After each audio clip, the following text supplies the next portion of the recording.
रामू के जीवन में अब सुख शांति आ गई थी, लेकिन उसकी सबसे बड़ी खासियत यह थी कि वह कभी घमंडी नहीं बना। वह पहले की तरह ही रोज सुबह उठता, मेहनत करता और सादा जीवन जीता। गांव के लोग भी अब उसकी बहुत इज्जत करने लगे थे। एक दिन पास के गांव का एक लालची लकड़हारा रामू के पास आया। उसने रामू से पूछा, तुम अचानक इतने अमीर कैसे हो गए?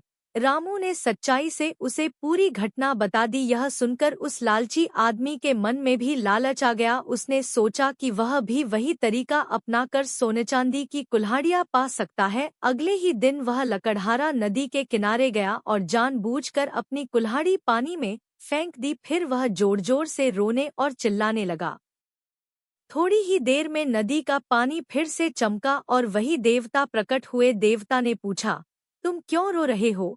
उस लकड़हारे ने झूठ बोलते हुए कहा, मेरी कुल्हाड़ी नदी में गिर गई है, कृपया मेरी मदद कीजिए। देवता पानी में गए और इस बार भी सबसे पहले सोने की कुल्हाड़ी लेकर बाहर आए। जैसे ही उन्होंने पूछा कि क्या यह उसकी है, वह लकड़हारा तुरंत बोला, हाँ, यही मेरी कुल्हाड़ी है।